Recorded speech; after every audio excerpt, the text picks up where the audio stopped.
पहाड़ों पर अगले 2 दिन भारी हैं। कई इलाकों में रास्ते लैंडस्लाइड की वजह से बंद हैं। लोगों को आने जाने में भारी दिक्कतों का सामना करना पड़ रहा है। यानी पहाड़ पर मुसीबत पहाड़ जैसी है।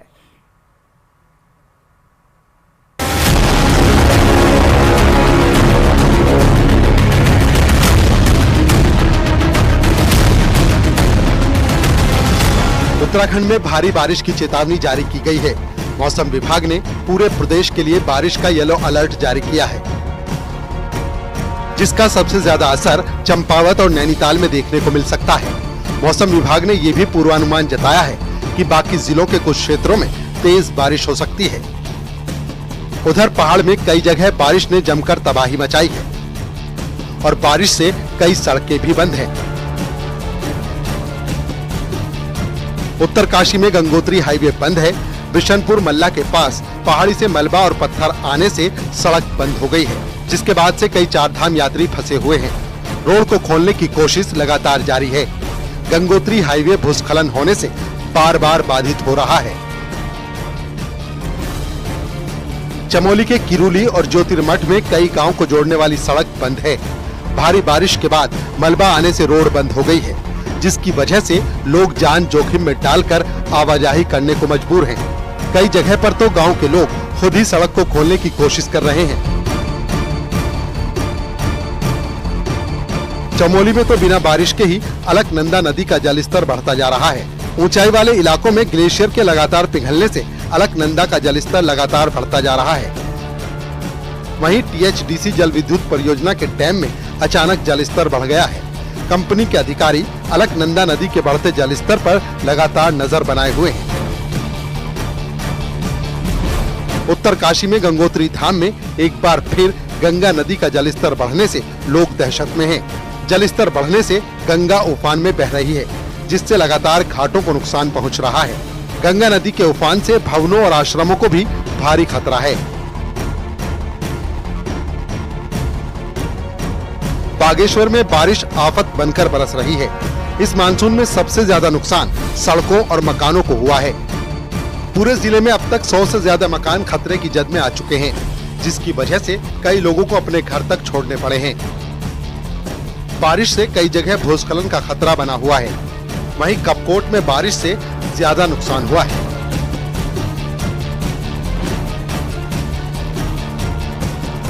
टिहरी में बीती रात 21 कांवड़िये रास्ता भटकने से नदी में फंस गए थे। वहीं सूचना मिलने पर SDRF की टीम ने सभी 21 कांवड़ियों का रेस्क्यू किया। झाला के पास कांवड़िये फंसे हुए थे। जैसे ही SDRF की टीम को कांवड़ियों के फंसे होने की खबर मिली, उन्होंने रेस्क्यू ऑपरेशन शुरू कर दिया और सभी को बचा लिया गया। अगले कुछ दिन पहाड़ों पर सावधान रहने की जरूरत है। Bureau report, news 18।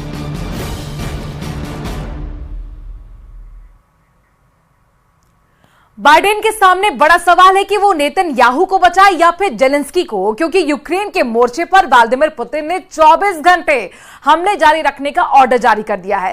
लेकिन जेलेंस्की का सबसे बड़ा खौफ इस वक्त रूस की सेना नहीं, बल्कि वो फाइटर जेट है, जिसके बारे में बाइडेन ने बहुत बड़ी बड़ी बातें की थी।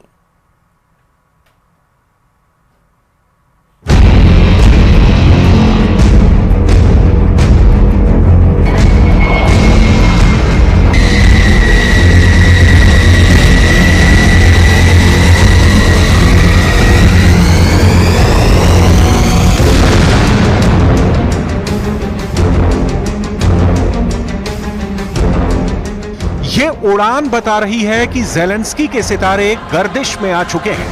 F-16 को लेकर जेलेंस्की का भरोसा चकनाचूर होने की कगार पर है। जुलाई के महीने में जेलेंस्की को लगातार झटके मिल रहे हैं और पुतिन के लगातार हमलों के बीच जेलेंस्की के लिए अमेरिका से बहुत बड़ी बैड न्यूज आई है।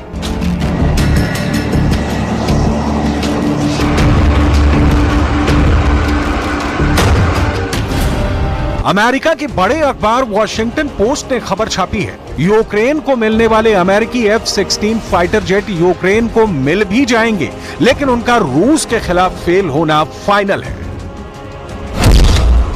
वॉशिंगटन पोस्ट में छपी खबर बताती है कि यूक्रेन को मिलने वाले F-16 रूस के खिलाफ नाकाम साबित होंगे। यूक्रेन को मिलने वाले F-16 रूस की रडार रेंज के करीब नहीं जा पाएंगे। यूक्रेन को 80 F-16 देने का वादा किया गया, लेकिन इस साल 20 ही मिल पाएंगे। यानी 80 फाइटर मिलने में 4 से 5 साल लग सकते हैं। ये 20 जहाज भी अभी इस्तेमाल नहीं हो पाएंगे, क्योंकि अभी यूक्रेन के सिर्फ 6 पायलटों को ट्रेनिंग मिली है।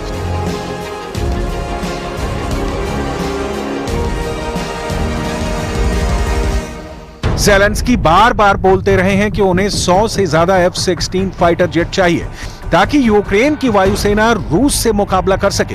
वैसे ज़ेलेंस्की का हौसला तोड़ने वाली खबर यह भी है कि बाइडेन ने ज़ेलेंस्की को कह दिया है कि F-16 यूक्रेन और रूस के बॉर्डर से 100 किलोमीटर पीछे ही हमला कर सकते हैं।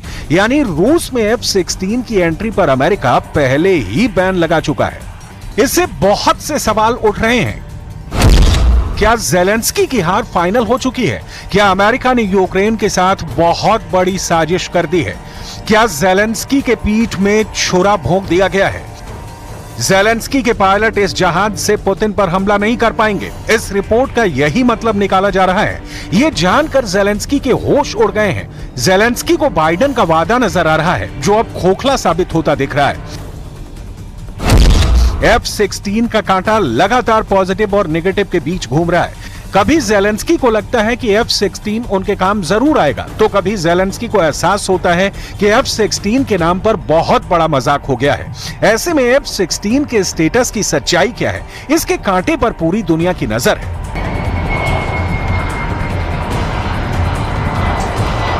F-16 को लेकर ताजा खबर ऐसी है जो ज़ेलेंस्की को पूरी तरह मायूस कर देगी, बेचैन कर देगी।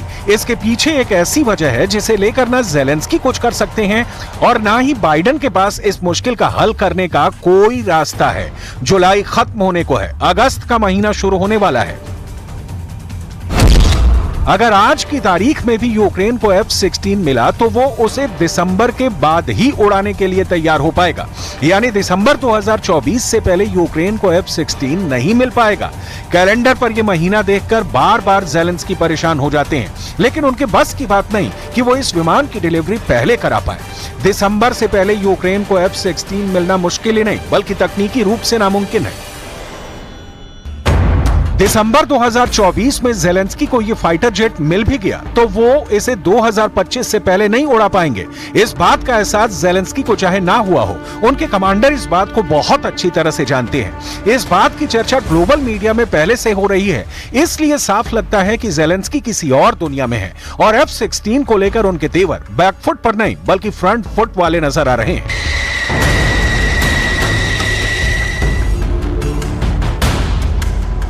Перший же український F-16 стане одним із найсильніших сигналів від світу, що Росія через її ж агресію лише втрачатиме, буде слабшою, ставатиме ще більш ізольованою. Це буде сигнал, що російський терор програв, а наш світ, який заснований на повазі до незалежних націй і до права народів самим обирати свій шлях, अब ऐसा क्यों है कि दुनिया का बहुत ही शानदार फाइटर जेट जो अमेरिका के कॉम्बैट एविएशन की इज्जत माना जाता है, उस फाइटर जेट से ज़ेलेंस्की रूस पर हमला नहीं कर पाएंगे? क्यों ज़ेलेंस्की के लिए F-16 एक ऐसा हथियार साबित हो रहा है जिसके नाम बड़े और दर्शन छोटे साबित हो रहे हैं? क्योंकि विमान को जल्दी हासिल करने से ज्यादा उसका फौरन इस्तेमाल करना ज़ेलेंस्की के बस की बात नहीं। ऐसा क्यों है, इसे समझना ज़ेलेंस्की के लिए भी बहुत जरूरी है, क्योंकि बड़ी बड़ी बातों से युद्ध नहीं जीते जाते। जंग में प्रैक्टिकल होना बहुत जरूरी है। इसीलिए लड़ाकू विमान सप्लाई करने के ऐलान से लेकर उसे उड़ाने और दुश्मन को मार गिराने वाली दिक्कतों के बारे में जान लीजिए, जो इस वक्त यूक्रेन के साथ है। F-16 पर ट्रेनिंग के लिए यूक्रेन के फाइटर पायलट को 18 महीने का वक्त लग सकता है। बेसिक ट्रेनिंग में भी 6 महीने लग जाते हैं। F-16 के रखरखाव के लिए यूक्रेन की एयरफोर्स को 5 से 6 महीने की ट्रेनिंग चाहिए, तैयारी चाहिए होगी। अमेरिका के एक्सपर्ट कह रहे हैं कि यूक्रेन के एयरबेस और उनकी हवाई पट्टियां इस स्तर की नहीं है कि वहां से F-16 ऑपरेट किया जा सके। За цей тиждень маємо значний прогрес і щодо сучасної авіації для України, яка стане ключовим компонентом нашого захисту в повітрі. Ми рухаємось модернізації оборони швидше, ніж можна було би передбачити ще півроку тому. ज़ेलेंस्की F-16 के लिए लंबे वक्त से जद्दोजहद कर रहे हैं। इसके लिए वो यूरोप की हर बड़ी कैपिटल का दौरा कर चुके हैं, अमेरिका के नेताओं से कई मुलाकात कर चुके हैं। इसलिए जब भी उन्हें ये फाइटर जेट मिलेगा वो रूस पर हमला करना चाहेंगे, पुतिन से बदला लेना चाहेंगे। यही वजह है कि ज़ेलेंस्की बहुत जल्दी F-16 हासिल करना चाहते हैं। इस वक्त नाटो के 11 देश यूक्रेन को F-16 वाली मदद पहुंचाने का हिस्सा है। किसी ने ट्रेनिंग दी है, कोई स्पेयर पार्ट्स दे रहा है, तो कोई पश्चिमी तकनीक समझने के लिए अंग्रेजी सिखा रहा है। इनमें ब्रिटेन, डेनमार्क, द नीदरलैंड्स और रोमानिया शामिल है, जहां यूक्रेन के पायलट ट्रेनिंग हासिल कर रहे हैं। लेकिन बड़ा सवाल यह है कि यूक्रेन को F-16 सप्लाई करने वाले देश क्या पुतिन के टारगेट पर आने वाले हैं? इसकी बहुत बड़ी वजह है परमाणु बम। रूस ने कह दिया है कि F-16 से परमाणु बम के हमले का खतरा होगा और इसे लेकर रूस ने बड़ा ही खतरनाक जवाब देने का मन बना लिया है। Предпринимаются попытки атак силами двух рот при поддержке 5 танков. На другом участке тоже 1,5. रूस के तेवर देखकर लगता है कि ज़ेलेंस्की चाहे जितनी बड़ी बड़ी बातें करें, पुतिन के आगे उनकी फौज एड़ियां रगड़ रही है। ये पूरी दुनिया जानती है, लेकिन ज़ेलेंस्की का आत्मविश्वास हमेशा बाहर छलकता रहता है। इसकी बड़ी वजह अमेरिका से मिला लाखों करोड़ वाला पैकेज है। ज़ेलेंस्की काउंटर अटैक की बातें लगातार करते हैं, क्योंकि इसमें बाइडेन से मिला डॉलर वाला आशीर्वाद सबसे ज्यादा मायने रखता है। ज़ेलेंस्की को मालूम है कि काउंटर अटैक को लेकर वो अपनी जितनी तारीफ करेंगे, अमेरिका से उतनी ही ज्यादा मदद मिलेगी। ज़ेलेंस्की का हथियार गोदाम लगातार भरने की कोशिश जारी है। हाल ही में उन्हें मिले 10,000 करोड़ के पैकेज में तोप के गोले शामिल हैं। इसमें एयर डिफेंस सिस्टम और उसके मिसाइल भी शामिल है। इसमें ज़ेलेंस्की की फौज के लिए नए रेडार और ड्रोन के साथ सैटेलाइट इमेज से मिलने वाली मदद भी शामिल है। बस इंतजार अब F-16 का है। लेकिन क्या अमेरिका का यह जेट ज़ेलेंस्की की मदद करेगा या फिर यूक्रेन को और मुश्किल में डाल देगा? क्योंकि पुतिन तो कह चुके हैं कि जितने ज्यादा हथियार यूक्रेन को मिलेंगे, रूस उतने ही ज्यादा हमले करेगा।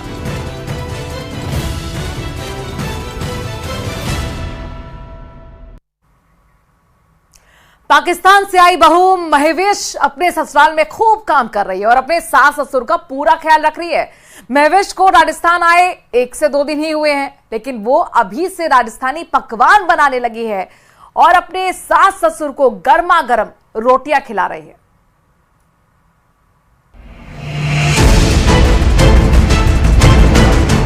प्यार मोहब्बत से रहे, ठीक है, मैं उसके साथ रहना पसंद करती हूँ। और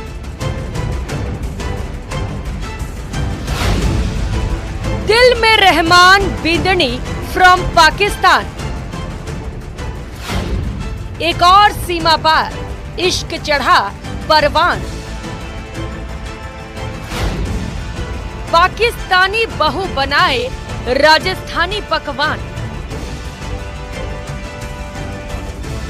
पहले पाकिस्तान से सीमा आई, अब महविश। पूरे देश में एक और पाकिस्तानी बहू की खूब चर्चा हो रही है। पाकिस्तान से आई महविश का गृह प्रवेश तो हो ही चुका था, लेकिन अब उसने घर भी संभाल लिया है।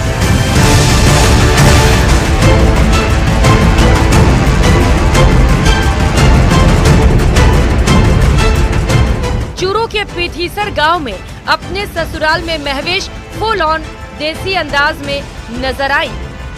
महविश अपने ससुराल में सारी जिम्मेदारियां निभाते हुए अपने सास ससुर का पूरा ख्याल रख रही है और उनकी सेवा में कोई कमी नहीं रख रही।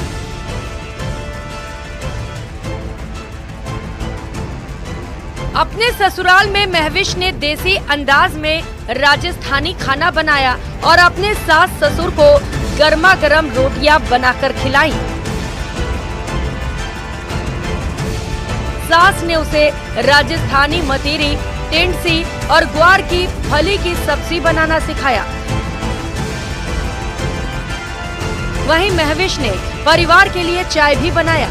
महविश को ससुराल में खूब प्यार मिल रहा है और अब उसे कुवैत में रह रहे रहमान का भारत में आने का इंतजार है।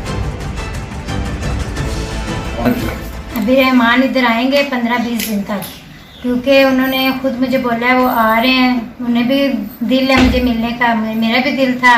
इंशाल्लाह वो आएंगे। हमने कुछ गलत नहीं किया है, हमने निकाह किया है। कब किया था निकाह और किस तरह हुआ था निकाह? हमने पहले ऑनलाइन किया अदालत में, उसके बाद जाके हमने सऊदी अरब में किया। इधर पाकिस्तान की दुल्हन को पाकर परिवार के लोग खुश भले ही हो, लेकिन इनकी मुश्किलें भी बढ़ती जा रही हैं। महविश से निकाह करने वाला 2 बच्चों का पिता रहमान अभी कुवैत में है और महविश पीथीसर में। वहीं हनुमानगढ़ के भादरा में रह रही रहमान की पहली पत्नी फरीदा ने रहमान के खिलाफ दहेज प्रताड़ना का मुकदमा दर्ज करा दिया है, लेकिन इस पर महविश का कहना है कि रहमान उसके शौहर है और अल्लाह ने उन्हें मिलवाया है। मैं पाकिस्तान से वाघा बॉर्डर से आई हूँ, तो मुझे इधर आके बहुत अच्छा लगा। पहले हम पुलिस स्टेशन गए हैं, उधर मेरे पेपर वगैरह उन्होंने देखे हैं। उसके बाद मैं अपने ससुराल आई हूँ, तो मैंने इधर खाना भी बना के अपने ससुराल को खिलाया, अपने ससुर को खिलाया है और मुझे सब बहुत अच्छे लगे हैं, बहुत प्यार मिला। मैं बिल्कुल ऐसी नहीं हूँ। मैं अपने, क्योंकि वो मेरे शौहर है, अल्लाह ने हमें मिलवाया है, हमारी जोड़ी अल्लाह ने बनाई है। इधर इस पूरे मामले को लेकर रहमान की मां ने कहा कि पाकिस्तान से आई उसकी बहू उसे काफी पसंद है और उनका कहना है कि वो पाकिस्तानी बहू को भी अपनी बेटी की तरह ही प्यार देंगी। मेरी बहू बहुत बढ़िया है, बहुत निवाजी परगजी है। अब गलत दुनिया बोले गया तो वीडियो में से डड़ी है तो सब कुछ करेड़ी है। मैं 2 साल बात करी हूँ इससे। 5 टाइम की नमाज, 7 टाइम की पढ़ा है नमाज। आज 7 टाइम की नमाज पढ़ा। सुबह उठिए 5 बजे उठ के ससुर ने चाह करके दिए, मन चाह करके दिए नमाज पढ़ के हैं। आंगने की बारी तारी है, पोछा मारे है और अब बने को खानों बना के दिए। ससुर ने खुलाए, मानसा ने खुलाया, चाबी बना के पिलान लाग रही हूँ। मेरे बेटो पसंद करिए तो मेरे बेटे का मैं सागव हूँ।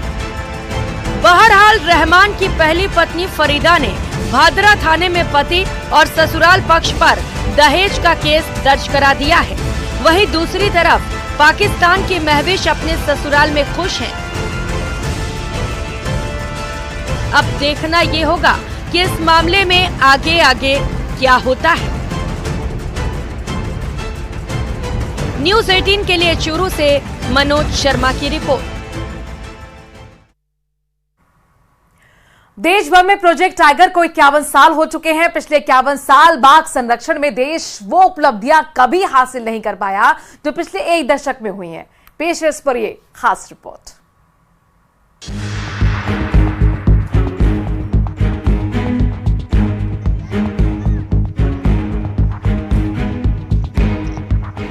चाहे देश भर में बाघों की संख्या की बात कर ली जाए या फिर नए टाइगर रिजर्व बनाकर नए टाइगर हैबिटेट बढ़ाने की बात की जाए, आजादी के एक लंबे अरसे बाद प्रदेश में बाघों की संख्या 133 तक पहुंच गई है।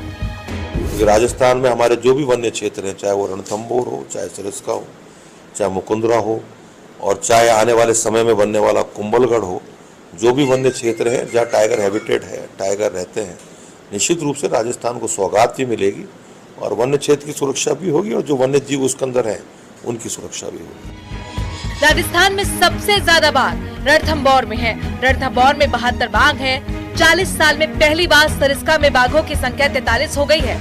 करौली धौलपुर में 10 और इसी तरह रामगढ़ विषधारी में बाघ की संख्या 6 हो चुकी है। वहीं मुकंदरा हिल्स में बाघ संरक्षण की कोशिशें जारी हैं। प्रदेश में बाघ संख्या 500 के पार पहुंचने का लक्ष्य है, लेकिन मौजूदा बाघ संख्या को हमें 4 गुना बढ़ाना है तो टाइगर हैबिटेट भी 4 गुना बढ़ाना होगा। वन विभाग की कोशिश है कि धौलपुर में प्रदेश का 5वां और कुंभलगढ़ में प्रदेश का 6ठा टाइगर रिजर्व बनाया जाए। आप देख लीजिए सरिस्का के जो फर्स्ट ट्रांसलोकेशन है, जो फर्स्ट टाइगर, वो मैंने एक फिल्म किया था।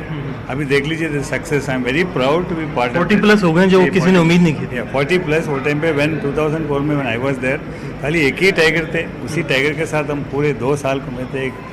सो I am very happy I was part of the journey. वो टाइगर का पॉपुलेशन में भी विजिबिलिटी भी अच्छा है, टूरिज्म भी अच्छा है, लोकल के लिए भी कुछ अच्छे जनरेशन सब कुछ हो रहा है। 29 जुलाई एक्चुअली इंटरनेशनल टाइगर डे होता है, तो जयपुर टाइगर फेस्टिवल ने एक आज 2019 में एक प्रयास किया था कि कैसे टाइगर की बात पूरे स्टेट में और जयपुर शहर में टाइगर की बात हो, जिसको जाने टाइगर कितना ज़रूरी है, टाइगर अवेयरनेस कितना इंपॉर्टेंट है। टाइगर बचेगा तो जंगल बचेगा तो हम सब बचेंगे, क्योंकि पानी बचेगा। अब और नेचर और एनवायरनमेंट अगर बचाना जरूरी है तो टाइगर उसकी एकदम सुप्रीम स्पीसी है। इस साल इंटरनेशनल टाइगर डे इसलिए भी अहम है क्योंकि पिछले 10 साल में बाघों की संख्या ने देश में रिकॉर्ड बनाया है, लेकिन अब बाघों की संख्या बढ़ाने के लिए दरकार है नए टाइगर रिजर्व की और बाघों में इनब्रीडिंग रोकने के लिए अन्य राज्यों से बाघ एक्सचेंज करने की। राजस्थान में बाघ संरक्षण शुरू से ही महत्वपूर्ण रहा है, लेकिन इस बार इंटरनेशनल टाइगर डे पर इन बुनियादी चुनौतियों को दूर करते हुए राजस्थान में टाइगर की जो स्थिति है वो माइनर टाइगर स्टेट से मेजर टाइगर स्टेट की तरफ लानी बड़ी बात होगी। कैमरा पर्सन दिलीप चेची के साथ में अरबाज अहमद, न्यूज़ 18 के लिए जयपुर से। और इसी के साथ स्पेशल रिपोर्ट में आज के लिए इतना ही। आगे देखिए मारो राजस्थान।